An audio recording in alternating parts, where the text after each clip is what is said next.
अक्सर हॉस्पिटल्स पे ये ब्लेम लगता है कि वो रॉन्ग ट्रीटमेंट कर रहे हैं या जिस ट्रीटमेंट की नीड नहीं है वो ट्रीटमेंट पेशेंट को दिया जा रहा है ओवर गिविंग के लिए। पेशेंट को इसके अकॉर्डिंग मतलब इसके प्रति कैसे अवेयरनेस रहना चाहिए?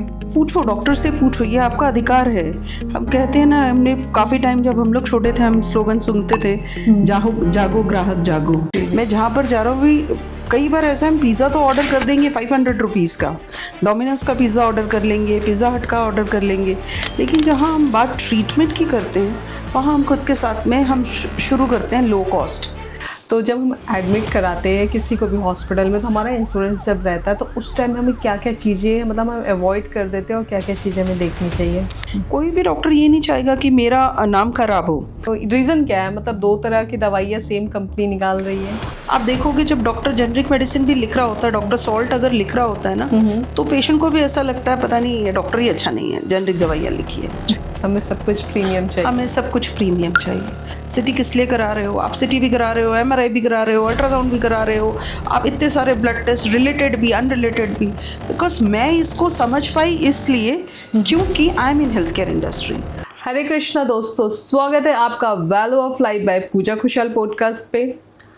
आज हम लोग फिर से एक बहुत ही इंटरेस्टिंग और वैल्यूएबल कंटेंट लेकर आए हैं आपके लिए, जिसमें हम बात करेंगे कि जब भी हम इंश्योरेंस लेते हैं तो उस टाइम हमें किन चीज़ों का ध्यान रखना चाहिए। जो छोटी छोटी चीज़ें हम अवॉइड कर देते हैं और बाद में वो बहुत बड़े बड़े प्रॉब्लम्स लेकर आ जाते हैं। भगवान न करे कोई पेशेंट आपके घर में हॉस्पिटल में एडमिट हो, बट कभी हमें ऐसी नीड पड़ती है, हम हॉस्पिटल में एडमिट होते हैं, तो हमें किन बातों का ध्यान रखना चाहिए, कौन कौन सी ऐसी चीज़ें हैं जो हमें पहले ही जाननी चाहिए ताकि बाद में हम किसी हॉस्पिटल पे हम ब्लेम ना कर सके और कोई हॉस्पिटल हमारे साथ कुछ गलत चार्ज या गलत ट्रीटमेंट ना कर सके। जिस पे साथ देने के लिए आज हमारे साथ मीनू जी हमारे स्टूडियो में मौजूद है। मीनू जी, आपका बहुत बहुत स्वागत है। थैंक यू सो मच पूजा, आपने मुझे यहाँ पर बुलाया। मैं नीलकंठ हॉस्पिटल में काम करती हूँ जी, and I am in health care industry last 2 decades and I am taking care of hospital administration, complete administration, hospital operations I am taking care of. इसके अलावा मैं पेशेंट सेटिस्फेक्शन पे काम करती हूँ एंड पेशेंट को अवेयर करने की भी हम पूरी कोशिश करते हैं कि हर चीज़ों से हम पेशेंट्स को अवेयर कर सकें, अपने स्टाफ को अवेयर कर सकें। मैं क्वालिटी देखती हूँ अपनी हॉस्पिटल की, इवन मैं क्वालिटी में हॉस्पिटल्स को भी हेल्प करती हूँ। NABH एक वर्ड है जो हॉस्पिटल की क्वालिटी कंट्रोल के अंदर आता है, उसको देखती हूँ। Even I am also a podcaster. I am doing podcast as well and thank you so much for calling me today with you.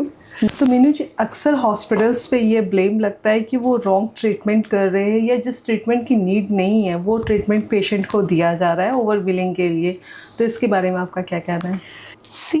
बहुत सारे हॉस्पिटल ऐसे होते हैं जो ये चीज़ें कर रहे हैं, ये पूरा गलत नहीं है, it's not completely myth, but इससे बच्चे भी हमारी अवेयरनेस, पेशेंट की अवेयरनेस से वो इससे बच सकते हैं।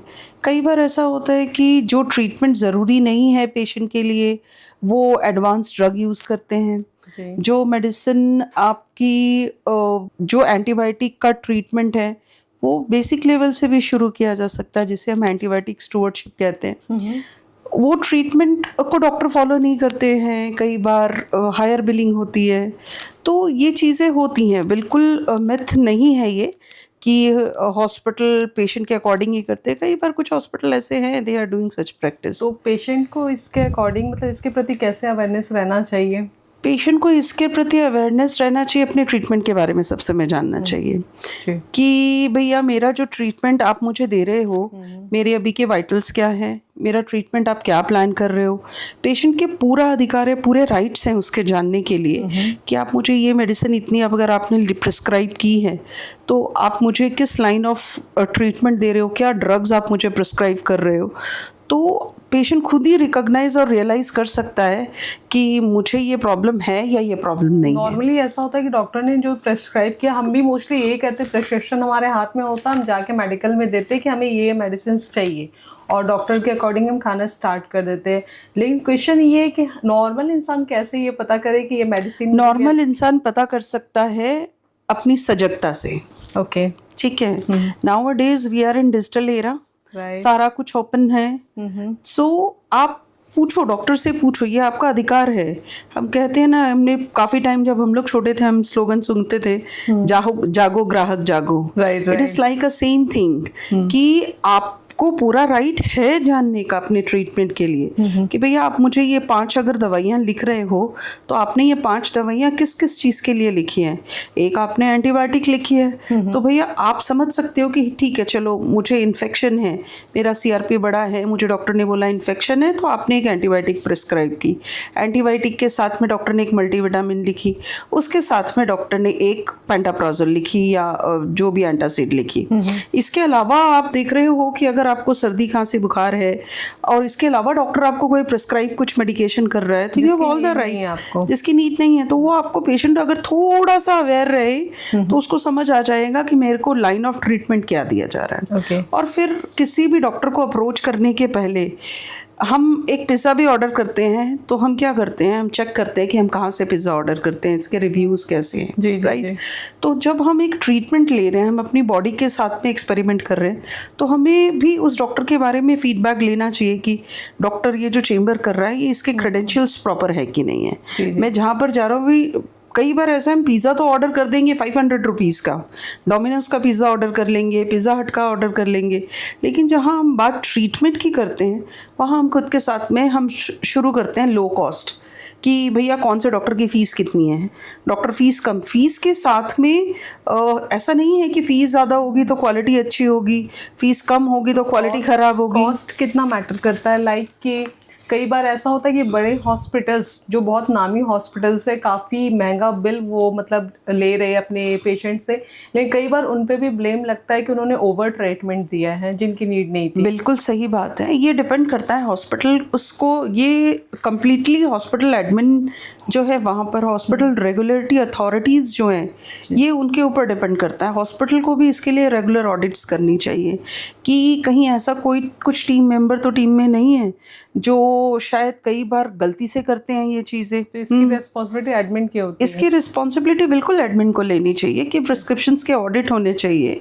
इसके लिए भी रेगुलर अगर आप एक हॉस्पिटल स्टैंडर्ड हॉस्पिटल है आप अगर उसमें जाते हो देयर इज़ अ गाइडलाइन जो एक एडमिनिस्ट्रेटर को फॉलो करनी चाहिए। रेगुलर मैं अपने प्रिस्क्रिप्शंस के जो मेरे बिल्स हैं उसको ऑडिट करवाऊँ, रेगुलरली अपने पेशेंट्स फाइल को ऑडिट करवाऊँ कि भैया मेरा डॉक्टर एक्सेसिव, कई बार ऐसा होता है डॉक्टर एमआरस के रेफरेंस में वो दवाइयाँ प्रिस्क्राइब करना शुरू करते हैं, तो इसको कौन रोक सकता है? पेशेंट नहीं रोक सकता। इसको रोकने की जिम्मेदारी सिर्फ और सिर्फ हॉस्पिटल अथॉरिटी की हो सकती है कि भैया हॉस्पिटल में एक ड्रग फॉर्मुलरी सेंट्रलाइज्ड होती है हर जगह कि आप इसके बाहर कोई मेडिकेशन नहीं लिख सकते। कई बार मेडिकल रैप आते हैं, वो जो फार्मेसी की कंपनियां होती हैं, फार्मा कंपनीज होती हैं, वो डॉक्टर को अप्रोच करती हैं कि आप केबिन के बाहर वेट करते रहते हैं। वो अब हमारे पर डिपेंड करता है कि आप उस चीज़ को कैसे लेते हैं। वो एमआरस तो आते हैं डॉक्टर को अवेयर करने के लिए भी, साइड बाय साइड उनको भी टारगेट्स मिले होते हैं, कहीं ना कहीं ये मार्केटिंग का भी फंडा है। एग्जैक्टली, बिल्कुल है। सो आपकी अवेयरनेस इन चीज़ों की जिम्मेदारी कंप्लीटली हॉस्पिटल एडमिनिस्ट्रेशन की होनी चाहिए कि आप एक हॉस्पिटल चला रहे हो, आपके जो प्रोटोकॉल है वो आप उसको मेंटेन करो। लाइक रेगुलर ऑडिट्स जो आपके हॉस्पिटल में होने चाहिए, रेगुलर बिल्स के ऑडिट होने चाहिए, रेगुलर फार्मेसी की ऑडिट होनी चाहिए। आपको पता चल जाएगा कि इस पेशेंट के ये बिल्कुल पता चल जाएगा, उसे गलत मेडिसिन या गलत बिल्कुल पता चल जाएगा। अगर आप रेगुलर आपका इंटरनल फाइल का ऑडिट होता है जिसको हम मेडिकल रिकॉर्ड ऑडिट कहते हैं, ठीक है, मेडिकल टर्मिनोलॉजी में, हॉस्पिटल टर्मिनोलॉजी में हम उसे मेडिकल रिकॉर्ड ऑडिट कहते हैं। और मेडिकल रिकॉर्ड ऑडिट हर महीने होती है, हर हॉस्पिटल में होती है। अब ये हॉस्पिटल अथॉरिटी की जिम्मेदारी होती है कि आप उस ऑडिट पे काम कितना कर रहे हो। बिल्कुल, सबने नोट छापने की मशीन लगा रखी है। ये डिपेंड करता है, हर हॉस्पिटल ऐसे है, क्योंकि मैं भी लास्ट 20 ईयर्स मैंने हॉस्पिटल इंडस्ट्री को दिए हैं, तो ऐसा नहीं है कि हर जगह मैंने सेम जैसा ही काम देखा है। मैंने भी अपनी आंखों से बहुत सारी चीज़ें विटनेस की हैं, ठीक है। तो ये चीज़ें होती हैं, ये जिम्मेदारी एडमिनिस्ट्रेटर की होती है कि वो इन चीज़ों को कैसे कंट्रोल कर सकता है। जैसे बिल्कुल। आपने कहा कि हम फीस में देखते हैं कि फीस किसका कम है, हाँ। लेकिन एक मेरी फ्रेंड का मेरे नोन में एक ऐसा एक्सपीरियंस हुआ है कि वो गुड़गांव के जाने माने मतलब गायनिक के पास वो गए और उन्होंने बिल बढ़ाने के लिए रॉन्ग ट्रीटमेंट करके मतलब जो चीज़ें वन टाइम में ही की जा सकती थी उसको उन्होंने 3 to 4 मंथ्स खींचा, जिनकी वजह से मतलब उन्हें बहुत मेजर इश्यूज आए, बहुत ब्लीडिंग भी उन्हें हुई और बार बार रिपोर्ट अल्ट्रासाउंड के नाम पे काफ़ी महंगा चार्ज किया। लास्टली उन्होंने एक सिंपल डॉक्टर के पास गए जिनके रिव्यूज़ अच्छे थे, लेकिन फीस उनकी काफ़ी रीजनेबल थी। और आप मानोगे नहीं, इतना मेजर इशू था जिसे मतलब उन्होंने बताया कि ये इतना लंबा खींचने की ज़रूरत ही नहीं थी। डॉक्टर तो आपके बॉडी के साथ आप समझ लो पैसे के लिए खेल रहे हैं, मजाक बना के रखा है उन्होंने, और उन्होंने सेम डे उस चीज़ का सॉल्यूशन दे दिया। तो ये डिपेंड नहीं करता है पैसों के ऊपर आए थे। ये डिपेंड करता है कि डॉक्टर के क्रेडेंशियल्स अच्छे नहीं रहे होंगे। हो सकता है डॉक्टर्स ने टाई अप कर रखे होंगे ब्लड टेस्ट जो डायग्नोस्टिक सेंटर्स होते हैं कि भैया उनके भी टारगेट्स होते हैं। और एक चीज़ आजकल मैंने भी एक्सपीरियंस किया, अगर डॉक्टर्स अपना पर्सनल हॉस्पिटल जब बनाने लगते हैं ना तो वो गलत ट्रीटमेंट या ओवर ट्रीटमेंट अपने पेशेंट को देने ऐसा नहीं लगते है, हैं। ऐसा बिल्कुल भी नहीं है। बिकॉज हॉस्पिटल चलाना एक it's not a cup of T. एक हॉस्पिटल खड़ा करने के लिए आपको बहुत सारे लाइसेंसिंग की ज़रूरत होती है जी। उन लाइसेंसिंग को कवर करना एक normal it's not easy job to do. ठीक है, राइट। पहले आप हॉस्पिटल की प्रिपरेशन जब करते हो, आप हॉस्पिटल की लाइसेंसिंग, उसका इंफ्रास्ट्रक्चर कैसा होगा, वो सारी चीज़ें आप मॉनिटर करते हो। उसके बाद में कोई भी डॉक्टर वो ये चाहेगा ना कि मेरे हॉस्पिटल का ब्रांड बने, मेरे हॉस्पिटल का नाम बने। जो कुछ छोटे छोटे आप क्लिनिक्स की बात कर लो, डायग्नोस्टिक की बात कर लो, वो उनके बारे में नहीं बात कर सकती मैं, बट जो लोग एक्चुअली में हॉस्पिटल फॉर्म करते हैं ना, वो बहुत सारी चीज़ों को रेकी करके हॉस्पिटल फॉर्म करते हैं। और उसके बाद में जब वो लाइसेंसिंग और वो सारी चीज़ें, इतनी मेहनत करने के बाद में कोई भी डॉक्टर ये नहीं चाहेगा कि मेरा नाम खराब हो। सो ऑब्वियस सी बात है, वो अकेला आदमी तो सारी चीज़ों को नहीं चला सकता। अब फिर वही बात आती है, उसने जो टीम हायर की है, उसने जो कोर टीम रखी, एक अकेला डॉक्टर जिसने हॉस्पिटल बनाया है, वो अकेला डॉक्टर मिलके तो सारे पेशेंट्स का इलाज नहीं कर सकता। बिल्कुल। तो उसने अपने अंडर में 4 डॉक्टर की टीम रखी है। अब वो 4 डॉक्टर भी तो रेगुलर एमआर से मिल रहे हैं, रेगुलर डायग्नोस्टिक सर्विस से मिल रहे हैं। अब आपके पेशेंट्स को वो क्या प्रिस्क्राइब कर रहे हैं, यहाँ जो उसकी नैतिक जिम्मेदारी बनती है वो ये बनती है कि आप अपने डॉक्टर पे को ट्रैक में रखो, उसका कि वो क्या किस टाइप के प्रिस्क्रिप्शंस लिख रहे हैं, वो कैसी चीज़ें प्रिस्क्राइब कर रहे हैं। Right. आपके पेशेंट्स को फीडबैक कॉल्स लेने चाहिए हॉस्पिटल को भी कि भैया आपका पेशेंट, आपके पेशेंट का आपको देखना चाहिए एवरेज लेंथ ऑफ स्टे।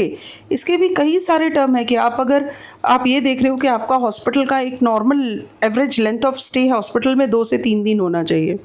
तो अगर 2 से 3 दिन से ज़्यादा अगर आपका स्टे है तो जो हॉस्पिटल अथॉरिटी है, जो एडमिन में बैठे हैं, उनको ये चीज़ें पता होनी चाहिए। जो हॉस्पिटल के एमएस होते हैं उनको ये चीज़ें देखनी चाहिए कि रीज़न क्या है, ये पेशेंट का स्टे क्यों बढ़ रहा है। तो ये कहीं ना कहीं इसके पीछे जिम्मेदारी होती है एक हॉस्पिटल के ऊपर भी कि आप चेक करो, रेगुलर बेसिस पे ऑडिट करो कि आपका एवरेज लेंथ ऑफ स्टे मेरे पेशेंट का बढ़ रहा है, जिसके वजह से बिल बढ़ रहा है। अगर तो एवरेज लेंथ ऑफ स्टे क्यों बढ़ा, what is the reason behind it. अगर एक हॉस्पिटल इन चीज़ों को ट्रैक कर सकता है तो वो बिल्कुल ही इन चीज़ों को भी रोक सकता है, बिल्कुल कंट्रोल किया जा सकता है। कई बार ऐसा भी सुनने में आता है कि पेशेंट को आईसीयू में जब अननेसेसरी का जब जरूरत ना हो तो भी उन्हें स्टे कराया जाता है। देखिए, इसमें भी ये चीज़ें हैं कि कई बार कुछ हॉस्पिटल ऐसे होते हैं कि इंश्योरेंस कंपनी के प्रेशर में भी ऐसा करते हैं कि इंश्योरेंस कंपनी में भी कई बार ऐसा होता है कि भैया आपने पेशेंट को एडमिट कर दिया, अगर आप पेशेंट इतना सिक था तो आपने वार्ड में क्यों एडमिट किया, आपका पेशेंट अगर इतना सिक है तो आपने आईसीयू में क्यों नहीं एडमिट किया। आईसीयू में आप एडमिट करते तो पता चलता कि पेशेंट को सीवियर एडमिशन की ज़रूरत है। तो इस केसेस में भी कई बार हॉस्पिटल ऐसी चीज़ें करते हैं जो पेशेंट के बेनिफिट में कई बार होती है कि भैया चलो पेशेंट का किसी तरह इंश्योरेंस से क्लेम निकल कर आ जाए, पेशेंट की पेइंग कैपेसिटी नहीं है, उसको अच्छा से अच्छा ट्रीटमेंट मिल जाए। कई बार ऐसा होता है कि आप अगर इसमें भी ट्रैक रखना चाहते हो, इसमें भी थोड़ा सा पेशेंट अगर अवेयरनेस दिखाए अपनी कि भाई नहीं, आप सबसे पहले हॉस्पिटल सिलेक्शन आपने जो भी किया है, आप हॉस्पिटल का गूगल रिव्यूज़ और उसमें नहीं जाने से बेटर है ये फिर हम सोचेंगे कि मार्केटिंग स्ट्रैटेजी हो गई है।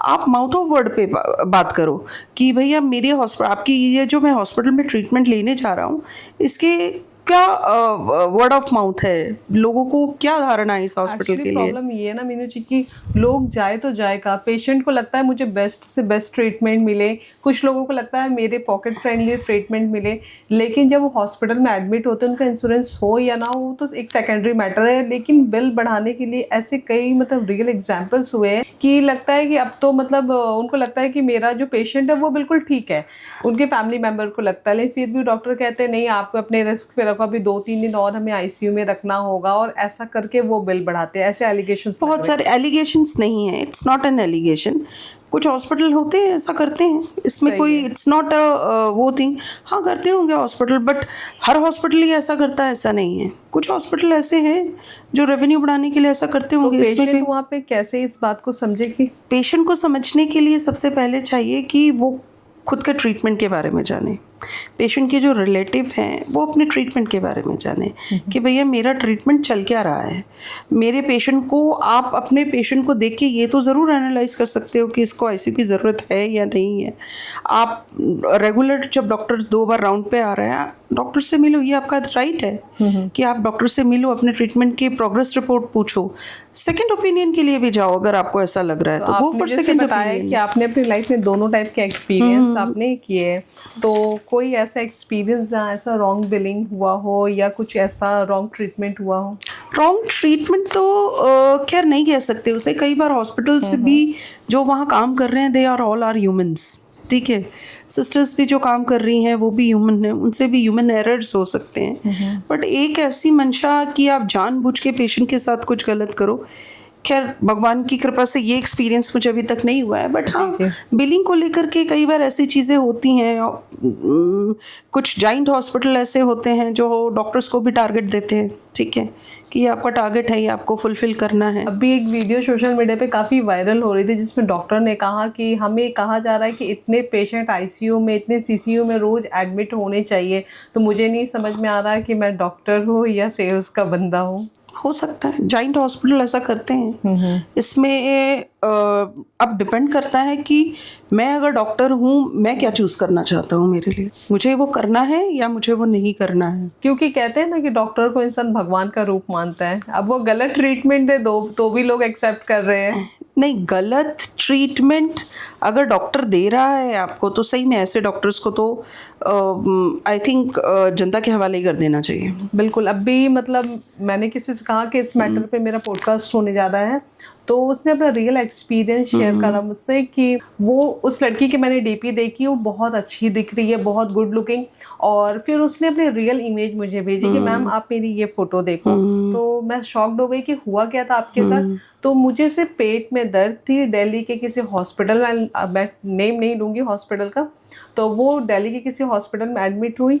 अननेसेसरी कि उसे ओवरडोज की दवाइयाँ दी गई जो उसे नीड नहीं थी। उसे फिर आई थिंक आईसीयू में भी एडमिट कराया गया। उसके बाद उसे दिखना बंद हो गया, उसे सुनाई देना बंद हो गया, मल्टीपल प्रॉब्लम्स हो गए, और आज भी वो प्रॉपर ठीक नहीं हो पाई है। ये कई बार डॉक्टर की लापरवाही आप बोल सकते हो होती है। अगर कोई आप ड्रग इंड्यूस पेशेंट को कर रहे हो तो वो ड्रग इंड्यूस करने के पहले भी एक प्रोटोकॉल्स है जो सेट किए हैं मेडिकल बुक में कि आप अगर किसी पेशेंट को कोई ड्रग दे रहे हो उसके पहले you should know about the patient history properly, कि पेशेंट को इस ड्रग से एलर्जी है कि नहीं है। अगर पेशेंट आपको नहीं बता पा रहा है कि मुझे इस ड्रग से एलर्जी है तो आपको उसी समय प्रोविजन है कि आप 15 मिनट्स में वो पता लगा सकते हो कि इस ड्रग से पेशेंट को एलर्जी है कि नहीं है। अगर जहाँ हम सिस्टम को ब्रेक करते हैं तो ये इस टाइप के एरर्स होते हैं। जब इस टाइप के एरर्स होते हैं तब क्या करता है हॉस्पिटल, उसको कवर अप करने की कोशिश करते हैं। मैंने उनसे कहा कि आपने कोई एक्शन क्यों नहीं लिया? मैम हमारी आर्थिक स्थिति वैसी भी अच्छी नहीं है, कोई लड़ने वाला नहीं है, सबसे बड़ी बात है कि सुनने वाला कौन है आज के टाइम में। देखो, सुनने वाले के लिए तो अभी बहुत इजी मीडिया है कि आप सोशल मीडिया पे जाओ और जा कर के आप अगर किसी इस चीज़ का एक्सपोज करो, बिल्कुल आपको वोकल होना पड़ेगा इसके लिए। और ऐसा नहीं है कि हॉस्पिटल्स को इसको लेकर फ़र्क नहीं पड़ता है, हॉस्पिटल को इसको लेके बहुत फ़र्क पड़ता है, ठीक है। सो बिकॉज अभी हॉस्पिटल भी मार्केटिंग में बहुत पैसा खर्च करते हैं, अपनी ब्रांडिंग में बहुत पैसा खर्च करते हैं। अगर इस टाइप की कोई चीज़ें होगी तो obviously it will affect the hospital.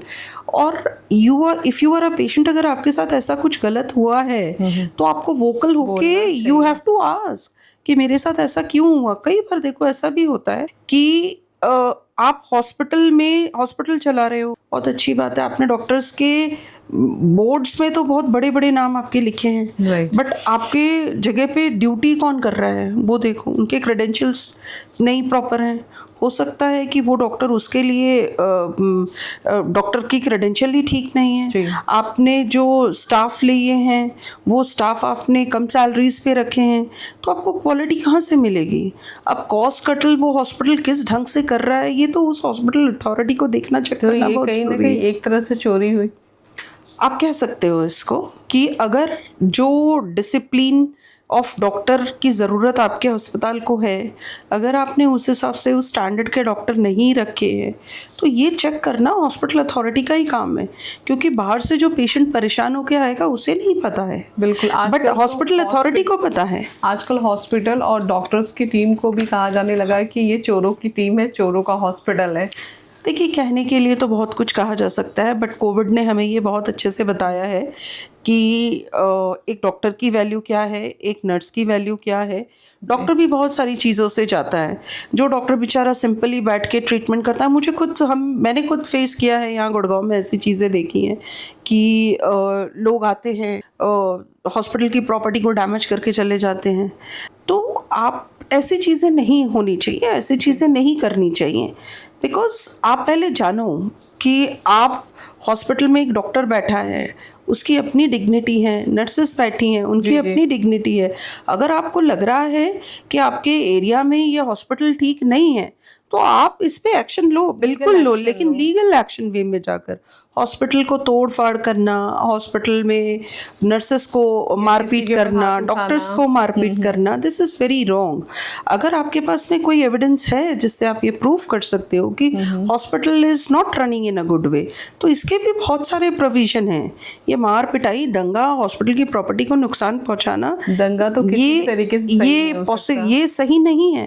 बड़ा हम भी समझते हैं, लोगों के सेंटिमेंट्स होते हैं कई बार, उनके अपने घर के फैमिली मेंबर्स का कुछ ऐसा लॉस देखना किसी के लिए भी इजी नहीं होता है, बट जो वहाँ पे डॉक्टर्स बैठे हैं, सिस्टर्स बैठी हैं, उनके ऊपर हाथ उठाना, उनको गाली गलौज कर, जिनकी कोई गलती ही नहीं है, इन्वॉल्वमेंट ही नहीं है, वो भी बिल्कुल सही नहीं है।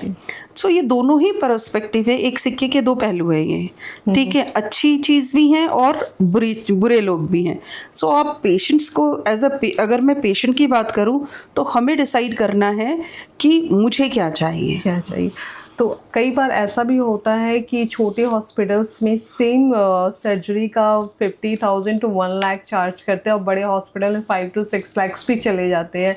तो ये क्या सिर्फ मतलब इंफ्रास्ट्रक्चर का सिर्फ अंतर है या कुछ सर्जरी में भी केसेस आते हैं ऐसे? बहुत चीज़ों का अंतर है इसमें। इसमें सबसे बड़ी भूमिका है हॉस्पिटल इंश्योरेंस की और हॉस्पिटल इंफ्रास्ट्रक्चर की। दो चीज़ें बहुत इम्पोर्टेंट है कि क्या होता है कि एक इंश्योरेंस कंपनी जो स्मॉल बेडेड हॉस्पिटल हैं, वो क्या उनको जो पैकेज दे रही हैं, एक नॉर्मल, अगर मैं बात करूँ, एक एग्जांपल आपको दूं कि गोल्ड ब्लैडर की सर्जरी होनी है, एक जो आपका 50 बेडेड हॉस्पिटल है वो उस सर्जरी को 50, 60, 1 लाख तक कर देगा।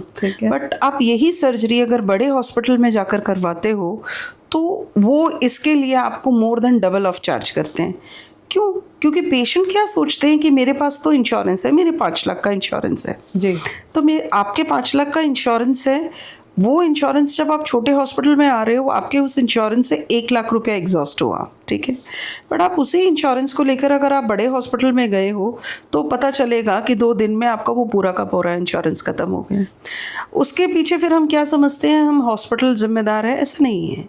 ये इंश्योरेंस कंपनी के अपने भी टर्म्स होते हैं कई बार कि छोटे हॉस्पिटल को वो पैकेज उन्होंने 50,000 में दे रखा है और बड़े हॉस्पिटल को उनका बेड चार्जेस की वजह से, उनके इंफ्रास्ट्रक्चर की वजह से वो पैकेज उनका 1 लाख रुपए का, 1.5 लाख का, 2 लाख का साइन है जी। तो दिस इज़ वाई इसमें भी हमें अवेयर होने की ज़रूरत है कि जब हम कोई भी इंश्योरेंस खरीदते हैं हमें उस इंश्योरेंस के पीछे की चीज़ें चेक करनी चाहिए बिहाइंड द स्टोरी। इंश्योरेंस पे भी आएंगे। सो ट्रीटमेंट में इसमें कोई अंतर नहीं पड़ता है? ट्रीटमेंट में मुझे नहीं लगता कोई अंतर पड़ता है, क्योंकि एक छोटे हॉस्पिटल में जो आपको छोटा हॉस्पिटल जो ट्रीटमेंट दे रहा है, गोल्ड ब्लैडर की सर्जरी आपकी कर रहा है, बड़ा हॉस्पिटल भी वही सर्जरी कर रहा है। ये एक बहुत बड़ा मिथ है। बट सिर्फ इतना ध्यान देना चाहिए कि भैया उस जिस हॉस्पिटल, छोटे हॉस्पिटल में मैं जहाँ जा रहा हूँ वहाँ पे बेसिक स्टैंडर्ड्स क्या है, बेसिक क्वालिटी प्रोटोकॉल वो हॉस्पिटल मेंटेन करता है कि नहीं। कई लोग छोटे छोटे प्रॉब्लम्स में बड़े बड़े हॉस्पिटल्स चले जाते हैं, जा सकते हैं, चले जाते हैं, जिसके वजह से ऑब्वियसली आप बड़े होटल में जाओगे तो आपको खर्चा भी तो अपने ही, उसे एक कॉफ़ी आप ढाबे पे भी पी सकते हो और एक कॉफ़ी आप बड़े सेटअप में भी जाके पी सकते हो। लेकिन इसमें जो आपको इंश्योरेंस में क्लेम मिल रहा है वो बहुत जल्दी आपका ख़त्म हो सकता है, एग्जॉस्ट हो जाता है, क्योंकि आपके वॉलेट में पैसे तो उतने ही हैं। जो आप कॉफ़ी पीने गए हो 500 रुपये लेकर गए हो, तो कहाँ आप एक कॉफ़ी पियोगे, आप 100 रुपये खर्च कर दोगे और आप स्टारबक्स में जाओगे तो आप उसी कॉफ़ी के 500 रुपये भी दोगे। But depends on you. तो जब हम एडमिट कराते हैं किसी को भी हॉस्पिटल में, तो हमारा इंश्योरेंस जब रहता है तो उस टाइम हमें क्या क्या चीज़ें, मतलब हम अवॉइड कर देते हैं और क्या क्या चीज़ें हमें देखनी चाहिए?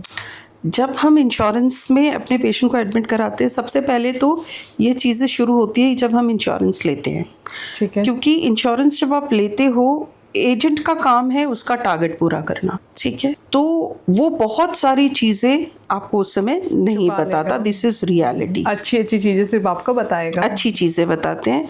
आपका यूरो कवर है, आपका ये कवर है, आपका ये कवरेज है, आपकी बहुत सारी कवरेज आपको बताती है। कवरेज नहीं है वो नहीं बताई जाती।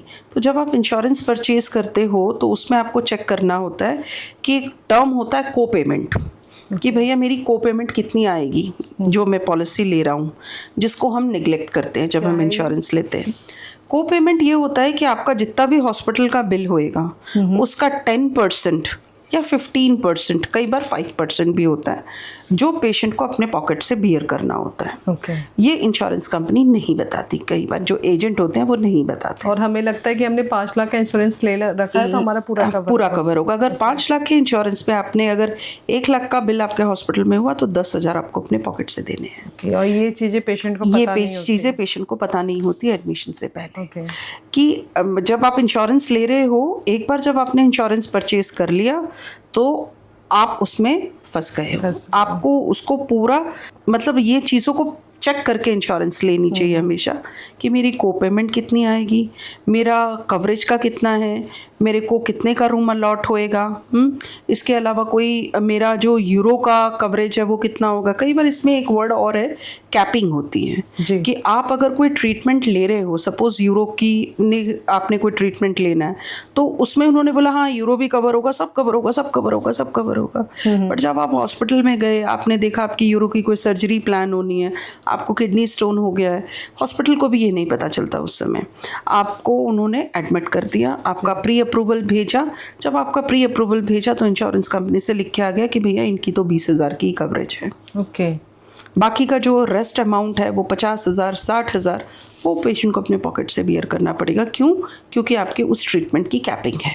सो ये जब आप हम इंश्योरेंस लेते हैं तो हमें ये चेक करके लेना चाहिए कि मेरी को पेमेंट कितनी आएगी, मेरे कंज्यूमेबल्स का कवर है कि नहीं है, नॉन कंज्यूमेबल्स कवर है कि नहीं है, और मेरा जो यूरो है, गैस्ट्रो है, जो वो बता रहे हैं आपको ये कवर है, ये कवर है, उसमें कोई कैपिंग तो नहीं है। तो ये चीज़ें इंश्योरेंस लेते टाइम में आपको ध्यान या चीज़ें हम इंश्योरेंस लेते टाइम में आपका मेंशन भी होता है उसमें, जो हम अवॉइड कर देते हैं, हम उस पर ध्यान ही नहीं देते, क्योंकि हमें इसके बारे में कंसेप्ट ही नहीं है। हमें इसके बारे में कंसेप्ट कब होता है? जब भगवान न करे मेरी फैमिली का कोई बंदा एडमिट होता है, जब वो एक हिडन कॉस्ट मेरे सामने निकल कर आता है तब मुझे पता चलता है कि ये हुआ है। फिर हम क्या करते हैं, हम हॉस्पिटल के साथ में फाइट करते हैं, राइट। जबकि उसमें हॉस्पिटल का कोई रोल नहीं होता। ये सारा कुछ आपके इंश्योरेंस पॉलिसी के अंदर है। ओके। तो जब आपने लिया, अपने एजेंट के साथ में अपनी चीज़ों को कम्प्लीटली वेरीफाई करके लेना चाहिए। हम एक फ़ोन, मोबाइल फ़ोन खरीदते हैं, हम एक 14,000 का भी अगर मोबाइल फ़ोन 15,000 का भी खरीदते हैं जी, तो हम क्या क्या जो इसमें चेक करते हैं, मेरा कैमरा कितना पिक्सल का है, राइट, मेरी वॉइस क्वालिटी कितनी है, मेरे कैमरे का रैम कितना है, रिव्यूज चेक सारी चीज़ें हम चेक करते हैं। मैं कौन सी ब्रांड की लूँ, किस ब्रांड, सब कुछ लूँ। But क्यों हम ये सजगता नहीं दिखाते जब हम हेल्थ इंश्योरेंस परचेज कर रहे होते हैं? क्योंकि ये हेल्थ इंश्योरेंस हमारे लिए जो हम परचेज कर रहे हैं, ये मेरे साथ लाइफ टाइम रहने वाली है। क्योंकि अगर आजकल हॉस्पिटल में एडमिट हो तो आपकी सारी सेविंग्स निकल जाती है। जब हम खुश होते हैं कि भैया मैंने तो इंश्योरेंस ले ली, और फिर जब आपके परिवार का कोई बंदा एडमिट हुआ तब आपने हॉस्पिटल के साथ लड़ाई झगड़ा शुरू कर दिया। जी जी जी। विच इज, इसमें हॉस्पिटल कुछ भी नहीं कर सकता। आपने एक अमाउंट अपने माइंड में रख लिया कि इतने लाख का मेरा इतने लाख का है। हम रोज देखते हैं, पेशेंट्स आते हैं हमारे पास, पेशेंट आके हमें बोलते हैं ना मेरा तो 5 लाख की पॉलिसी, मेरा तो सब कवर है। फिर जब हमने क्लेम में डाला उसको, तब हमें पता चल के आया कि भैया इसकी तो को पेमेंट भी है। अब पेशेंट ने एक 24 घंटे का ट्रीटमेंट ले लिया है। जब पेशेंट का इनिशियल अप्रूवल आया, हमने पेशेंट को बताया कि भैया आपको 10% को पेमेंट है, तो पेशेंट इरिटेट हो जाते हैं, लड़ाई झगड़ा शुरू कर देते हैं। इसमें आपकी सारी कैटेगरी वाइज इसमें डिवाइड किया रहता है, आपको मिलेगा। ओवरऑल आप 5 लाख नहीं लेके चल सकते। तो ये हर इंश्योरेंस में नहीं होता। आपको ये पता करना है कि जब आप पॉलिसी परचेज कर रहे हो कि मेरी को पेमेंट कितनी आएगी, मेरा कवरेज कितना आएगा, मेरे कोई कंज्यूमेबल्स, नॉन कंज्यूमेबल्स के हिडन चार्जेस तो नहीं है, और इसके अलावा आप मेरे को कोई कैपिंग तो नहीं है। ओके, तो आपको एक छोटी छोटी चीजें सारी आपको ध्यान में रखनी है when you are purchasing an insurance company से, अगर आप कोई पॉलिसी ले रहे हो, because this is very vital. और ऐसा नहीं है, इंश्योरेंस कंपनी इन चीज़ों के बारे में अवेयर करती है। इंश्योरेंस कंपनी के आप हेल्पलाइन नंबर पे कॉल करके अगर आप इंफॉर्मेशन लेते हो तो इंश्योरेंस कंपनी अपनी रिस्पॉन्सिबिलिटी समझ के पेशेंट को सब कुछ गाइड करती है, सारी चीज़ें बताती है। But when it comes to agent ना, तो आपको थोड़ा सजग होने की जरूरत है। अपना टारगेट कंप्लीट करना है, और बिल्कुल कैसे भी कन्विंस करेगा। बिल्कुल, तो ये आपको चेक करना बहुत जरूरी है। सिक्के के दोनों पहलू देखना बहुत जरूरी है। कई बार ऐसा भी होता है कि आपने जो हॉस्पिटल में रूम लिया है, तो वो आपके, अगर मान लो कि उसमें 6,000 का आपका रूम है पर डे का, और इंश्योरेंस में 3,000 ही कवर हो रहा है, तो उसमें भी कुछ डिस्प्यूट्स आते हैं। उसमें भी डिस्प्यूट्स आते हैं कि आपकी जितने की आप इंश्योरेंस खरीदते हो, ये एक नॉर्मल फॉर्मूला है कि आपकी इंश्योरेंस अगर 5 लाख की है जी, तो उसका 1% सम इंश्योर जो है, that is your room rent. Okay, कि अगर आपकी 5 लाख की पॉलिसी है तो उसका 1% होता है 5,000। तो आप 5,000 का रूम अवेल कर सकते हो पर डे। अगर आप सोचोगे कि आपको लग्जरी चाहिए, आपके पर डे का रूम कॉस्ट, आप ऐसा रूम आपने चूज किया है जिसकी बिलिंग 10,000 कॉस्ट है, तो वो 5,000 का डिफरेंस फिर आपको पे करना पड़ेगा अपने पॉकेट से। ओके, तो ये जो आपने फॉर्मूला बताया, ये सारे इंश्योरेंस में ऐसा ही एप्लीकेबल होता है। तो आप 1% निकालोगे, 1% निकालोगे तो आपको अपना रूम रेंट पता चल जाएगा। ओके, तो मैंने ये भी सुना है कि अगर आपने, जैसे कि आप 50% आपका इसमें आपको खुद पे करना पड़ा, लाइक 6,000 और 3,000 का मैंने जो एग्जांपल दिया, तो उसके बाद में आपका जो भी हॉस्पिटल के चार्जेस है, डॉक्टर्स की विजिटिंग फीस है, या जो मेडिसिन है, सब में 50% आपका डिडक्ट हो जाएगा ओवरऑल बिल में। हाँ बिल्कुल, ऐसा हो सकता है कि ये डिपेंड फिर वही करता है कि आपने जो इंश्योरेंस ली है उसके अंदर आपके टर्म्स एंड कंडीशंस क्या हैं। तो जब आप इंश्योरेंस परचेज कर रहे हो, ऑलवेज रीड दैट, जो म्यूचुअल फंड्स में लिखा है ना टर्म्स एंड कंडीशंस, वो आपको टर्म्स एंड कंडीशंस बिल्कुल पढ़ने बहुत जरूरी है। छोटे छोटे चीजें जो लिखी होती है, बिल्कुल छोटे अक्षरों में लिखा होता है, वो हम छोड़ देते हैं, बट उनको पढ़ना बहुत ज़रूरी है। ओके तो कई बार ऐसा होता है, चलो जिसने इंश्योरेंस अभी ले लिया है, ठीक है, उन्हें पता नहीं है और वो हॉस्पिटल में जाते हैं, तो सबसे पहले उन्हें क्या पता करना चाहिए? सबसे पहले उन्हें पता करना चाहिए कि भैया मेरा इनिशियल अप्रूवल कितने का आएगा।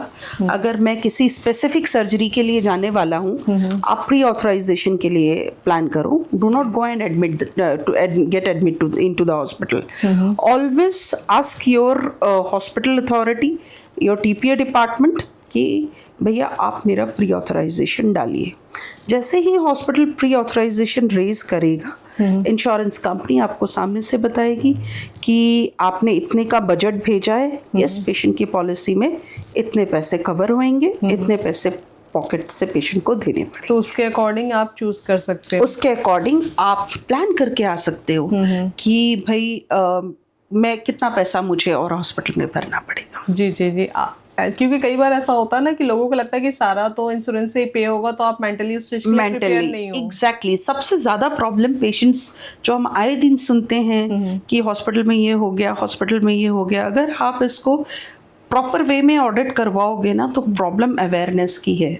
कि अवेयरनेस नहीं है मुझे अपनी पॉलिसी लेते समय क्या पूछना है। मैं जब हॉस्पिटल में जा रहा हूँ एडमिट होने के लिए, उस समय मुझे हॉस्पिटल से क्या जानने की आपको जरूरत पता नहीं, आपने सारी चीजें अपने मन में मान ली है, सोच ली है, उसके बाद आप फटते हो। मैं ये सोच रहा हूँ कि बस मेरे पास तो 5 लाख का कार्ड है, मैंने 3 पर ईयर का 3 साल की अगर मैंने प्रीमियम पे कर दिया तो मेरे पॉकेट में भैया 5 लाख रुपए हैं। ऐसा नहीं है। आपको चीज़ें पहले जाननी होगी कि इंश्योरेंस में जो आपने लिया है 5 लाख का कवरेज, वो आपका कितना है, हॉस्पिटल आपको कितना देगा और आपकी क्या चीज़ें आगे होंगी। कई बार हॉस्पिटल पे भी ऐसी बातें आती है कि वो भी बहुत सारे चार्जेस हिडन रखते हैं और बाद में बताते हैं। हिडन चार्जेस हो सकता है, ये भी चीज़ें देखिए कुछ नेचुरल है। हॉस्पिटल भी ये सोचता है पेशेंट ने पूछा नहीं तो बताने की ज़रूरत नहीं है। जबकि ऐसा नहीं होना चाहिए। जब आप जिस हॉस्पिटल में एडमिट हो रहे हो, ये हॉस्पिटल अथॉरिटी की भी जिम्मेदारी होती है कि आप पेशेंट को बताइए कि भैया आप इतने का रूम ले रहे हो, आप ये कैटेगरी का रूम चाहते हो, इसमें आपकी इंश्योरेंस में कवर नहीं होएगा, ये आपको रूम रेफरेंस देना पड़ेगा। इसके लिए कुछ कंज्यूमेबल्स आइटम हैं जो IRDA के दिए हुए हैं कि इंश्योरेंस कंपनी इनका पैसा हॉस्पिटल को नहीं पे करेगी, राइट। लाइक ग्लव्स हो गया, बिटाडीन्स हो गई, गॉच पीसेस हो गए, ठीक है, ये सारी चीज़ों के पैसे इंश्योरेंस कंपनी नहीं कवर करती। ऐसे मतलब कौन कौन सी चीज़ें आप थोड़ा डिटेल्स में? जैसे कि जो भी चीज़ें बॉडी के बाहर यूज़ होती हैं, अगर मैं साधारण भाषा में आपको समझाऊँ, लाइक कैनुला, गॉजेस, फिक्सर्स, ये सारी चीज़ें इंश्योरेंस कंपनी नॉन पेएबल मानती है। उसका पैसा इंश्योरेंस कंपनी हॉस्पिटल को पे नहीं करती। तो ये आपको अपनी जेब से देना होगा। ये आपको अपनी जेब से देना होगा। और आप जब पॉलिसी ले रहे हो, जिस समय आप ये खरीद रहे हो पॉलिसी, उस समय ये पता करना ज़रूरी है कि नॉन पेएबल का पैसा कवर है कि नहीं है। अगर आपके पॉलिसी में नॉन पेएबल का पैसा कवर है तो आपको इसको रीइंबर्समेंट में डालना है। बहुत सारे पेशेंट को ये नहीं पता होता कि ये जो मैंने अभी पैसा दिया है ये मुझे वापस आ जाएगा। जब आप हॉस्पिटल में एडमिट होते हो, हॉस्पिटल की इंश्योरेंस की पॉलिसी होती है कि किसी भी ट्रीटमेंट के 1 महीने पहले के जो बिल्स हैं, आपने हॉस्पिटलाइज्ड हुए, जो आपकी बाकी के नॉन कंज्यूमेबल्स के जो बिल्स हैं वो, इसके बाद जो आपका 1 महीने तक ट्रीटमेंट चलेगा या 2 महीने तक ट्रीटमेंट चलेगा, आप जो मेडिसिन परचेज करके खाओगे, जो हर 5 दिन में, 7 दिन में, 10 दिन में आप डॉक्टर्स को दिखाओगे, वो सारे बिल आप इकट्ठे करके अगर इंश्योरेंस में क्लेम करते हो तो इंश्योरेंस कंपनी उसका पैसा पेशेंट को देती है। हाँ। तो ये डिपेंड करता है कि आप किस टाइप की पॉलिसी ले रहे हैं। ये डिपेंड करता है आप किस टाइप की पॉलिसी। मैक्सिमम इंश्योरेंस कंपनी इसको कवर करती है। हमें जो होता है वो पता नहीं होता, बस प्रॉब्लम यही होती है कि हम हॉस्पिटल में झगड़ा करते हैं कि आपने इतना नॉन पेएबल आ गया, मुझे तो नहीं बताया था आपने। हॉस्पिटल को इंश्योरेंस कंपनी कभी भी नॉन पेएबल का पैसा नहीं देती, बट पेशेंट को देती है। पेशेंट को वो रीइंबर्समेंट करना, बस ये पता होना चाहिए। ये पता होना चाहिए। ये हॉस्पिटल अथॉरिटी की भी जिम्मेदारी होती है कि आप जब पेशेंट देख रहे हो अनरेस्ट हो रहा है तो आपको उस समय पेशेंट को गाइड करना बहुत ज़रूरी है कि भाई आप परेशान ना होए, ये पैसा हमें नहीं मिलेगा बट आपको ज़रूर क्योंकि नॉर्मली लोग बीमारी से परेशान होते हैं, फिर ओवर बिलिंग होता है तो और परेशान हो जाते हैं एग्जैक्टली पेशेंट की काउंसलिंग जिस समय पेशेंट आपके पास आ रहा है, फाइनेंशियल काउंसलिंग होनी बहुत ज़रूरी है. It is a very vital role when you are admitting the patient in the hospital. I don't think कि ये चीज़ें आज के टाइम में हो रही है. मैंने तो ऐसा अच्छे हॉस्पिटल्स करते हैं ऐसी बात. मैं जिस हॉस्पिटल में अभी हूँ, this is also a multi speciality hospital, हम करते हैं वहाँ पे ये चीज़ें. हम भी रोज़ ये चीज़ें फेस करते हैं. एवरी डे हम ये चीज़ें फेस करते हैं. मेरी डिलीवरी के टाइम में मैं मतलब बहुत बड़े हॉस्पिटल में गई थी, मैं नाम नहीं लूँगी.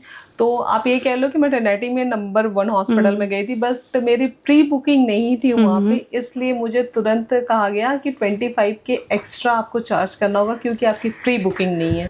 करते होंगे कुछ हॉस्पिटल ऐसा कि प्री बुकिंग अगर आप करोगे तो आपके लिए हम रूम बुक करके रखेंगे, अदरवाइज आपकी प्री बुकिंग नहीं है तो आपको पैसे एक्स्ट्रा देने पड़ेंगे. बट आई डोंट थिंक कि ये चीज़ें अच्छी हैं.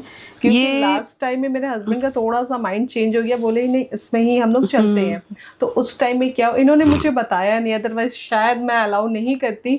तो बाद में पता मुझे लगा कि रूम अभी अवेलेबल है या नहीं है, बोले सब हो गया है. तो बाद में इन्होंने बताया 25 के एक्स्ट्रा पे करने पड़े.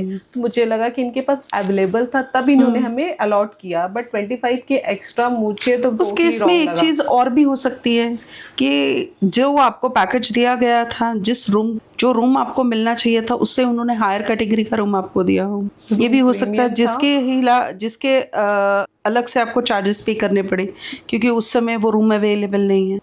ऐसी चीज भी हो सकती है. प्री बुकिंग नहीं थी, इस नाम पे 25 के एक्स्ट्रा हमारे बिल में ऐड किया आपको बिल में ऐड किया गया. इसका एक पहलू ऐसा भी हो सकता है, ये आपको क्लैरिटी उसी समय लेनी चाहिए थी कि मुझे ये एक्स्ट्रा पे क्यों करना पड़ रहा है.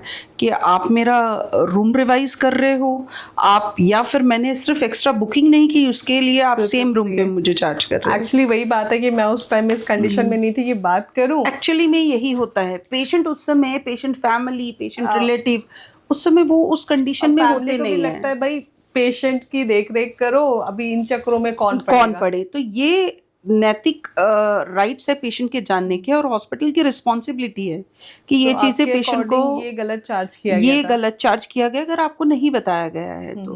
कि अगर ऐसा हो सकता है कि वो अगर आपको रूम रिवाइज करके दे रहे हैं कि भाई आपने जिस सिंगल रूम की बुकिंग की थी वो रूम अभी हमारे पास अवेलेबल नहीं है क्योंकि आपने प्रायर बुकिंग नहीं की, तो हमने वो रूम किसी दूसरे पेशेंट को दे दिया, जो वेरी कॉमन होता है हॉस्पिटल में. ठीक उसी तरह से चलो भाई अब हमारे पास आपसे एक कैटेगरी हायर रूम बाकी है, बचा पर्टिकुलर रीजन देना चाहिए. ये हॉस्पिटल एडमिनिस्ट्रेशन की जिम्मेदारी होती है, हॉस्पिटल टीम की जिम्मेदारी होती है बिल्कुल समझाना, पेशेंट को गाइड करना कि आपका 1 रुपया भी अगर आप पेशेंट से ज़्यादा ले रहे हो तो उसका रीज़न क्या है. आप 1 रुपया की बात कर रहे हो मैम, यहाँ पे लाखों रुपए एक्स्ट्रा ले लेते हैं. नहीं, बट उसका प्रॉपर रीजनिंग होनी चाहिए. बिना रीजनिंग के सब कुछ अनएथिकल है. जी.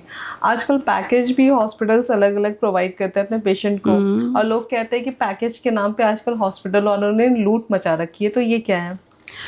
देखिए, पैकेज अब डिपेंड करता है कि पैकेज सिस्टम जो क्रिएट किया गया है, पैकेज सिस्टम ये है कि भैया चलो, कई बार पेशेंट्स कहते हैं कि नहीं आप सारा कुछ पैकेज में कर दो, हम ना बार बार दवाइयाँ ला के आपको नहीं दे सकते, हम टेस्ट नहीं अलग से पे करें. कौन जाए बिलिंग काउंटर पे खड़ा हो जाके अलग अलग करे, एक बार में पैसा दिया और छुट्टी. ठीक है.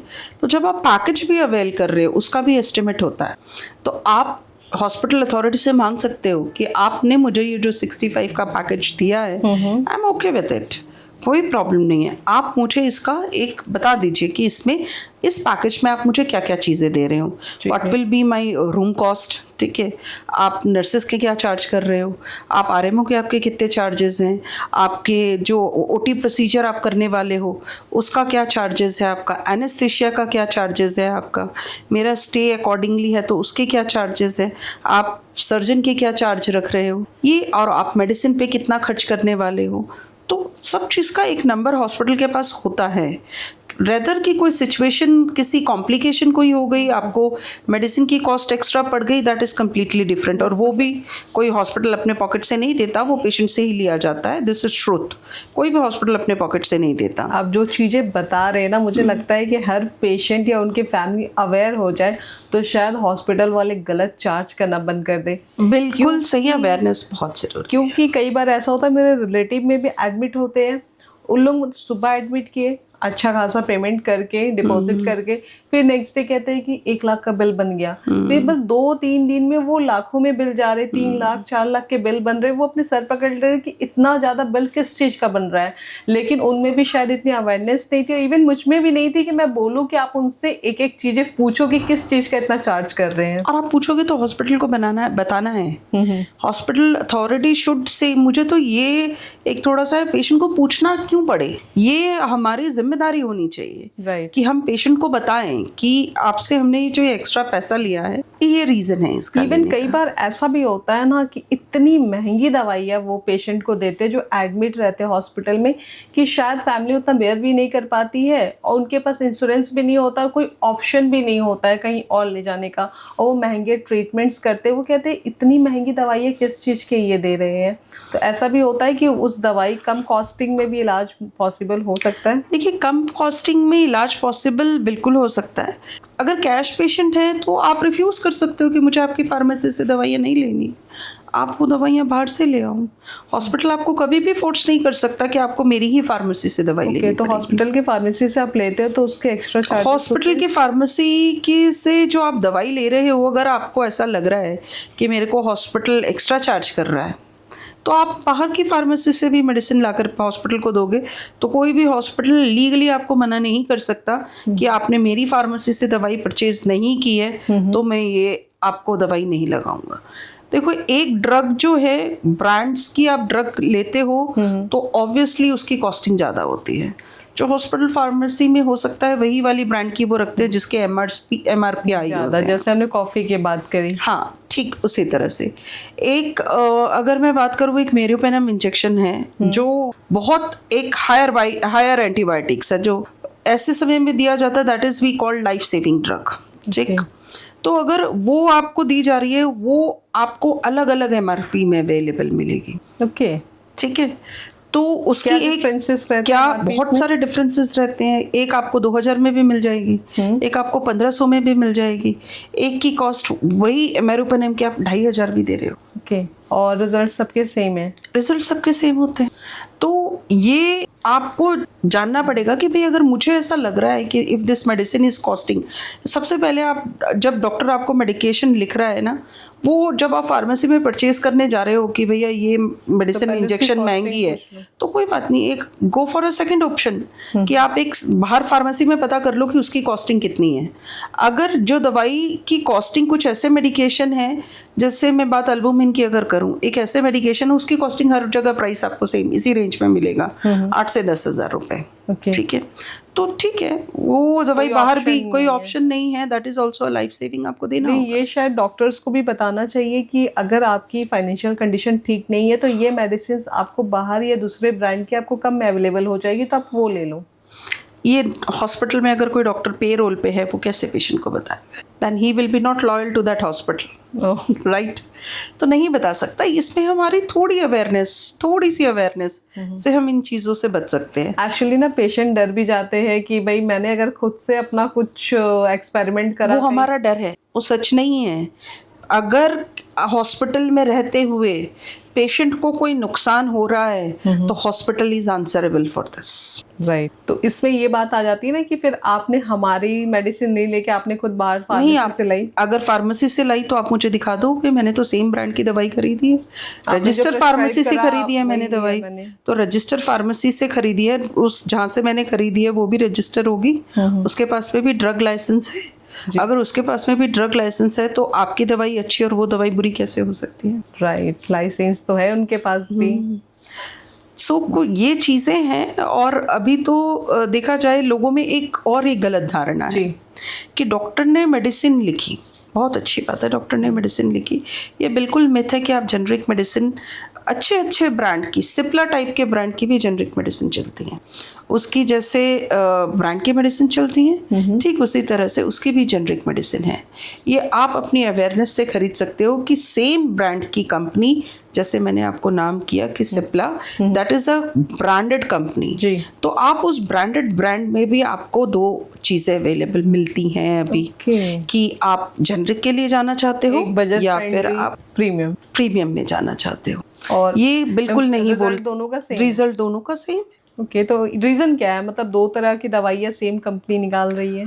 अब रीजन नहीं, ये तो हमारे मतलब हमने एक ना वो बना दिया कि आजकल आप देखोगे जब डॉक्टर जेनरिक मेडिसिन भी लिख रहा होता है, डॉक्टर सॉल्ट अगर लिख रहा होता है ना, तो पेशेंट को भी ऐसा लगता है पता नहीं ये डॉक्टर ही अच्छा नहीं है, जेनरिक दवाइयाँ लिखी है मुझे, हमें सब कुछ प्रीमियम चाहिए, हमें सब कुछ प्रीमियम चाहिए। तो हमारी सोसाइटी में हर तरह का स्टैंडर्ड है।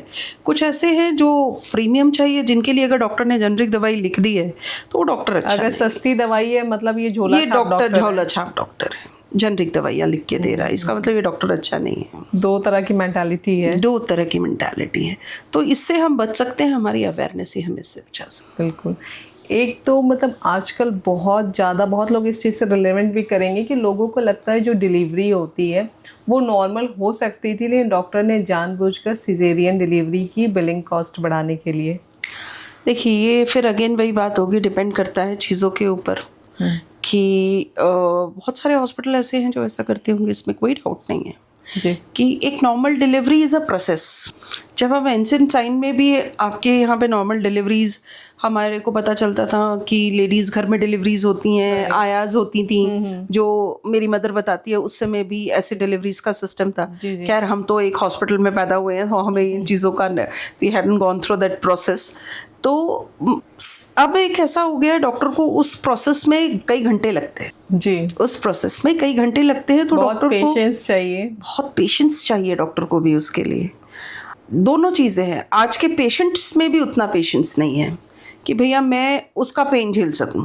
राइट, कि आप ऑपरेशन कर दो, आप ऑपरेशन कर दो। बहुत सारे पेशेंट हमारे पास ऐसे आते हैं कई बार जो मुहूर्त देख के डिलीवरी करवाते हैं। जी जी, तो वो डिलीवरी नॉर्मल कैसे हो सकती, वो तो प्लान्ड ही हुई। तो डॉक्टर भी खुश, पेशेंट भी खुश, कोई पेन भी नहीं है, कुछ भी नहीं है, आराम से आपने डिलीवरी कर दी, दैट इज इट। कुछ डॉक्टर, और ये ना कंप्लीटली डिपेंड करता है दोनों चीज़ों के ऊपर, डॉक्टर के ऊपर भी और पेशेंट के ऊपर भी। आप कितना बर्दाश्त कर पा रहे हो, आप कितना बर्दाश्त कर पा रहे हो, पेशेंट की प्रेफरेंस क्या है। डॉक्टर कभी भी पेशेंट के प्रेफरेंस के बाहर नहीं जाता। अगर डॉक्टर ये सजेस्ट करता है वाइजली, डॉक्टर को, हर डॉक्टर को ये जिम्मेदारी बनती है कि अगर नॉर्मल आप उसको डिलीवर कर सकते हो तो do not misguide the patient for that. अगर मैं ऑन कैमरा अगर अपने एक्सपीरियंस बताऊँ तो मेरी भी बेबी सिजेरियन ही है। तो जब मैं एडमिट हुई हॉस्पिटल में तो वो बच्चे का हार्ट रेट वगैरह चेक करते हुए एक ग्राफ शीट हमें दिया जाता है, हार्ड कॉपी। तो उस टाइम मतलब जो एनएसटी रिपोर्ट बोलते हैं उसको। तो जो मेरी डॉक्टर थी वो भी हॉस्पिटल में आई। अब उनके अंदर काफ़ी टेंशन, इधर से उधर की कुछ बहुत बड़ा कॉम्प्लिकेशंस हो गया। माइट भी बच्चे की हार्ट रेट डिप कर रही हो। तो मैंने पूछा कि क्या प्रॉब्लम है, तो बच्चे का हार्ट रेट बहुत ऊपर नीचे हो रहा है। तो मैं भी थोड़ा टेंशन में आ गई एज अ मदर, मुझे भी उन्होंने लगा क्या प्रॉब्लम है। और मैं जस्ट कहते टेस्ट वगैरह करा के आ रही थी तो सब कुछ नॉर्मल हुआ बताया था मुझे। तो फिर मेरे बैग में ही प्रीवियस जो रिपोर्ट्स थे वो मेरे पास थे। तो जब मैंने मिलाया साइंस का, तो अब मुझे मेडिकल का उतना आइडिया नहीं था, बट मैंने पेपर मिलाया तो वो सारे नंबर्स वगैरह सारी चीज़ें बिल्कुल सेम दिख रही थी।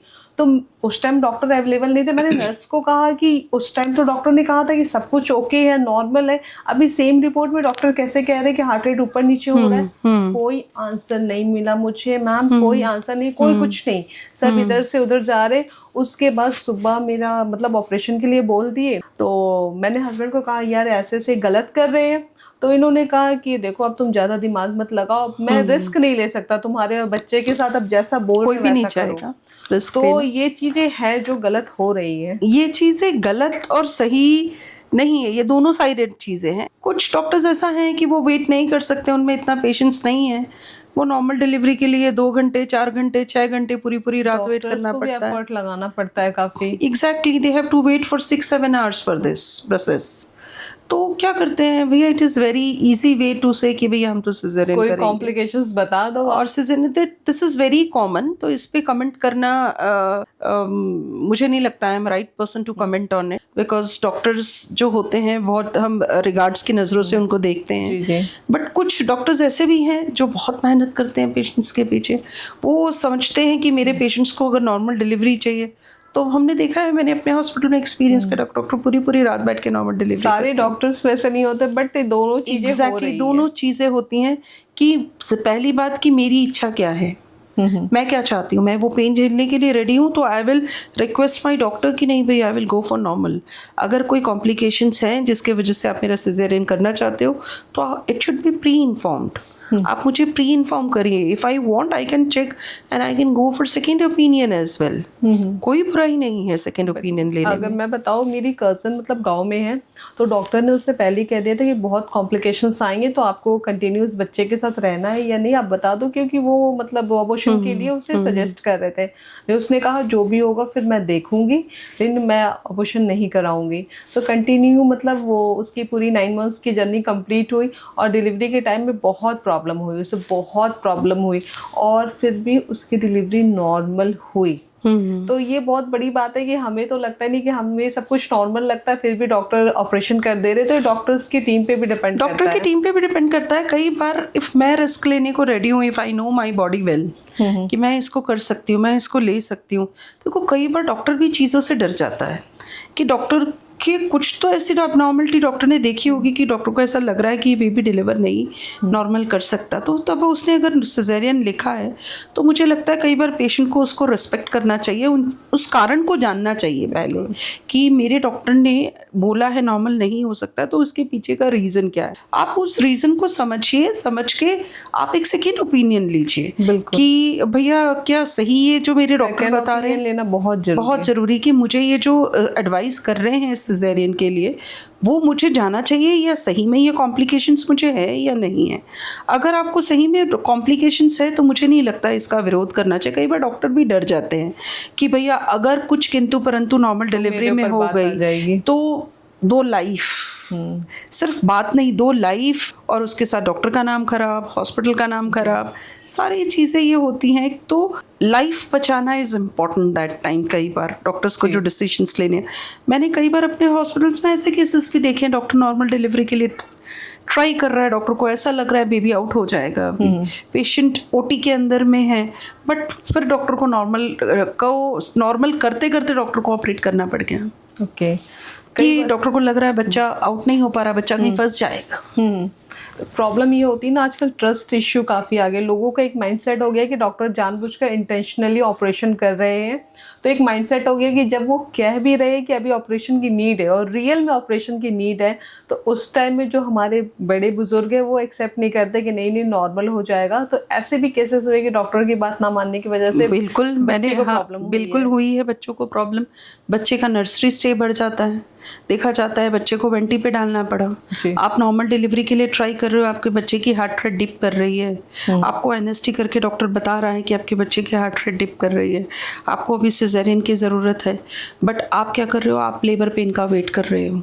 लेबर पेन के वेट करने की वजह से कई बार ऐसा होता है कि मिकोनियम होता है कि बच्चे ने पेट में पॉटी कर दी है, बहुत कॉमन है, बहुत कॉमन। तो बच्चे को आपको नर्सरी का स्टे ऑटोमेटिकली वो किसी ना किसी तरह आपके बच्चे को इफेक्ट करता है। फिर आपके हॉस्पिटल में नर्सरी का स्टे बढ़ जाता है, that will comes to your baby. जी तो यही बात है कि आपको ट्रस्ट इश्यूज हो जाते हैं डॉक्टर पे। देखिए, इसके लिए कहीं ना कहीं हम सब जिम्मेदार हैं। 100% ट्रू कि पेशेंट्स भी जिम्मेदार हैं। इसके लिए कुछ ऐसे डॉक्टर्स सोसाइटी में एग्जिस्ट करते हैं, उनकी वजह से भी ऐसी राय बनी होगी कि जो डॉक्टर सही निष्ठा और उससे काम कर रहा है, जिनको हम भगवान मानते हैं, लोग उनकी बात भी कई बार नहीं मानते। बिल्कुल। तो ये डिपेंड करता है, ये ऐसा हम ही ने बना दिया इसको। हम सिर्फ डॉक्टर्स को ही ब्लेम नहीं कर रहे, हम अवेयरनेस हम जगा रहे हैं कि जो भी चीजें गलत सही है हम कैसे पहचाने। यही हम कर सकते हैं कि हम अवेयर हों कि डॉक्टर ने मैं जज कर सकूं कि मैं जिसके पास गई हूँ वो ठीक है कि नहीं है। बिल्कुल। आपको मैंने बताया अभी 2 दिन पहले कि आपने देखा होगा मेरी मदर हॉस्पिटल में एडमिट है, मैंने आपको 2 दिन पहले बताया। मेरी मदर कोलकाता रहती है। ओके। ठीक है, वो कोलकाता से फ्लाइट लेके आ गई यहाँ पर कि नहीं, मुझे ट्रस्ट वहीं के हॉस्पिटल्स पे है, मेरे को वहीं जाना है। ठीक, तो बिकॉज उसका रीज़न है, लास्ट जब वो एडमिट हुई 2 बार ऐसे जगह पे एडमिट हुई जहाँ डॉक्टर्स ने बहुत सारे हॉस्पिटल ने बहुत सारी टेस्टिंग कराई। अगर पेशेंट के कुछ ब्रेन में इशू है तो आप सिटी करा रहे हो, बहुत अच्छी बात है। सिटी किस लिए करा रहे हो? आप सिटी भी करा रहे हो, MRI भी करा रहे हो, अल्ट्रासाउंड भी करा रहे हो, आप इतने सारे ब्लड टेस्ट, रिलेटेड भी अनरिलेटेड भी। बिकॉज मैं इसको समझ पाई इसलिए क्योंकि I am in health care industry, so I am guiding my family from side कि नहीं, ये तो इस ट्रीटमेंट के लिए ज़रूरी नहीं है, मम्मी को तो ये हुआ है, ये अननेसेसरी टेस्ट है, जी जी, ये एक्स्ट्रा टेस्ट है। बट हर पेशेंट तो ये नहीं कर सकता। बिल्कुल, वो तो जो टेस्ट है सारा दिन टेस्ट कराने में ही चला जाएगा। सो दैट्स वाई वो उनका ऐसा था कि नहीं भाई आप वहीं पे चलो, कि वहाँ मुझे ये पता होगा कि नोबडी विल मिसगाइड मी, क्योंकि आप हो गए वहाँ पे। हाँ, दैट इज़ द रीज़न। तो अब हर कोई तो ये नहीं कर सकता, तो हम जो कर सकते हैं, आप जैसे लोग, जैसे आप ये बहुत अच्छा काम कर रहे हो कि आप हर चीज़ को लेकर के लोगों में अवेयरनेस जगाने की कोशिश कर रहे हो, तो मैं भी यही चाहूँगी कि हमारे ऐसे बहुत सारे लोग और सोसाइटी में जुड़ने चाहिए जो लोगों को अवेयर कर सके। बिल्कुल, तो कहीं ना कहीं हॉस्पिटल्स भी अननेसेसरी के टेस्ट करवा रहे, कुछ हॉस्पिटल्स। हाँ, हो सकता है, that is not completely wrong. हर चीज़ है, दोनों पॉसिबिलिटीज़ है। अब अगर हॉस्पिटल ने कभी ऐसा, किसी हॉस्पिटल ने ऐसा नहीं किया होता तो लोगों की धारणा बनती ही नहीं ना। बिल्कुल, और कई बार ऐसा होता है कि डॉक्टर को पता होता है कि ये प्रॉब्लम मुझसे ठीक नहीं होगी, फिर भी 2-3 महीने उसे मेडिसिन देना, फीस वगैरह लेना, इस टाइप के मिसगाइड्स ये चीज़ें बड़ी अनएथिकल चीज़ें हैं। ये किसी भी डॉक्टर को नहीं करना चाहिए। अगर कोई डॉक्टर ऐसा कर रहे हैं, अगर कोई चीज़ आपसे हैंडल नहीं हो पा रही है, अगर आपको लग रहा है कि ये आपका डिसिप्लिन नहीं है, आपका फोटे नहीं है, कुछ और चीज़ें आप है जो आप एनालाइज नहीं कर पा रहे हो, then refer the patient to the higher centre. अब क्या आपका हॉस्पिटल नेटवर्क में आता है? इसको लेके भी बहुत क्वेश्चंस होते हैं कि जो आप इंश्योरेंस लेते हैं तो उसको कैसे चेक करें? बिल्कुल, बहुत आसान है ये चेक करना। जितनी इंश्योरेंस कंपनीज हैं, हर इंश्योरेंस कंपनी एक लिस्ट ऑफ हॉस्पिटल देती है जी, कि आप अपने नियर बाय ये हॉस्पिटल हमारे पैनल्स में है। आपको सिर्फ वो लिस्ट खोलनी है, चेक करनी है, और near by hospital last minute के लिए नहीं, पहले से चेक करके रखना है कि अगर कभी मुझे फ्यूचर में ज़रूरत पड़ी तो मैं अपने कौन कौन से नियर बाई हॉस्पिटल में जा सकता हूँ। बहुत ईजी है, बहुत सिंपल है ये। तो हॉस्पिटल बिलिंग में भी कई बार फ्रॉड के केसेस आते हैं, तो इसे कैसे समझे? देखो, 2 चीज़ें होती हैं, एक मैं इंटेंशनली कर रहा हूँ, एक मुझसे गलती से हो गया जी, ठीक है। सो आप उसको कैसे चेक कर सकते हो? आप अपना regular updated bill, everyday running bill लेना चाहिए। अगर आप किसी भी हॉस्पिटल में एडमिट किसी भी रीज़न से होना आपको पड़ता है तो ये आपकी भी जिम्मेदारी बनती है कि आप एवरीडे रिसेप्शन काउंटर पे जाओ, हॉस्पिटल के पास जाके आप बोलो भैया अभी तक का मेरा बिल आप मुझे दे दीजिए। आप अगर अभी तक का बिल उससे मांगते हो तो आपको ये पता है कि मेरे हेड काउंट्स में क्या है, मेरे को कितने बार ये डॉक्टर का नाम जो लिखा है वो एक्चुअल में मुझे आए थे देखने या नहीं आए थे, नर्सेज मुझे आई थी देखने या नहीं आई थी, नेबुलाइज मुझे किया गया है या नहीं किया गया है, जिसके चार्जेस डॉक्टर ने ऐड करें, जिसके चार्जेस बिल में ऐड करें। आप रेगुलर बेसिस पे देखोगे तो ज़्यादा आइडिया आपको, बिल्कुल आप अपडेटेड रहोगे दोनों चीज़ों से। एक तो कोई हॉस्पिटल ने अगर गलती से सर्विस ऐड की है तो आप हॉस्पिटल को बोलो कि ये तो मेरे को सर्विस एक बार ही दी गई है, आपने 2 बार क्यों लिखा है इसे, वो उस बिल में से उसको हटाएंगे। अगर आपके ब्लड टेस्ट भी आज हुए हैं तो इतनी अवेयरनेस हमें होनी चाहिए कि ये मेरे ब्लड टेस्ट सुबह आपने भेजें, इस ब्लड टेस्ट की आप मुझे प्लीज़ रिपोर्ट दिखाइए और आप अपने बिल के साथ में चेक करिए कि सही में मुझे इसकी रिपोर्ट्स मिली है या नहीं मिली है। इतनी अवेयरनेस तो हमारे अंदर हमें लानी ही होगी, बिकॉज हम अपने पेशेंट को लेकर हॉस्पिटल में एडमिट हैं और ये कॉस्ट मुझे ही मेरे पॉकेट से बियर करना है। अगर मैं सब कुछ हॉस्पिटल पे छोड़ दूं तो मेरी भी तो कुछ नैतिक जिम्मेदारी बनती है। मोस्ट ऑफ द टाइम लोग क्या करते हैं, डिस्चार्ज के टाइम में बिल देखते हैं क्या बिलिंग हुई है, उस टाइम वो अपना सर पकड़ते हैं। ठीक है, गलत ये हॉस्पिटल पे सोचता ठीक है, ये कोई पेशेंट जब लास्ट में मांगेगा बिल तब लास्ट में देंगे, बट हॉस्पिटल की भी जिम्मेदारी बनती है कि एवरी डे आप पेशेंट को बुलाएं और उसका रनिंग बिल पेशेंट को दे, ताकि पेशेंट को भी पता चले मेरे अभी तक का बिल कितना है। और पेशेंट की भी जिम्मेदारी इक्वली बनती है कि अपना डेली अपना बिल पता करे कि मेरा अभी का बिल कितना हुआ है। बहुत सारी अवेयरनेस मुझे लगता है सोसाइटी में भी जगह नहीं बाकी है। इतनी चीजें अगर मैं अपनी बात करूँ ना तो हम लोग भी नहीं चेक करते हैं। नहीं करते हैं, बिल्कुल नहीं करते हैं। अगर हम ये छोटी छोटी चीजें करना शुरू करें तो ट्रूली हम दोनों चीजों से बच सकते हैं, बड़ा चेंज ला सकते हैं सोसाइटी के इटसेल्फ। जो हम क्रिप करते हैं कि हॉस्पिटल ने बिलिंग ज्यादा कर दी, हम क्रिप करते हैं हॉस्पिटल ने गलत ट्रीटमेंट दे दिया, क्योंकि it is always a two side story. बिल्कुल, क्योंकि कई बार लोग गांव से भी आते हैं या मतलब छोटे शहरों से आते हैं और यहाँ पे अच्छे ट्रीटमेंट के लिए, तो उन्हें तो बेचारों को पता भी नहीं होता होगा कि उनके साथ कितना कुछ गलत हो रहा है। बट उसके लिए हमारी अवेयरनेस ही जिम्मेदार है। हॉस्पिटल ने आपके साथ गलत नहीं किया, यू कैन नॉट क्लेम कि हॉस्पिटल ने आपके साथ गलत किया है। जो जहाँ प्रॉब्लम हुई है वो अवेयरनेस में हुई है। अवेयरनेस चाहे हॉस्पिटल की रिस्पॉन्सिबिलिटी हो कि आप अपने पेशेंट को के जो राइट्स है, पेशेंट के जो अधिकार है, आप उनको बताएं कि भैया आप एडमिट हो रहे हो, आपका ये प्रोसीजर हम करने वाले हैं, आपसे कंसेंट साइन हमने कराया है। कोई ऐसे टेस्ट जो बहुत एक्सपेंसिव हैं वो आपको पूछकर भेजने चाहिए। ये भी हॉस्पिटल की भी जिम्मेदारी है कि भैया आपका ये टेस्ट सैंपल हम भेज रहे हैं, ये टेस्ट थोड़े एक्सपेंसिव है, हम भेजें या ना भेजें। पेशेंट को पूछना चाहिए। नॉर्मली ये गैप हमें हॉस्पिटल साइड से भी मिलता है कि भाई सिस्टर की कोई इस चीज़ की एजुकेशन नहीं है, डॉक्टर ने प्रिस्क्राइब करा ये टेस्ट भेज दो, सिस्टर ने क्या करा वो टेस्ट भेज दिया, वो जो काफ़ी कॉस्टली टेस्ट था वो भी नॉर्मल वे में सिस्टर ने भेज दिया।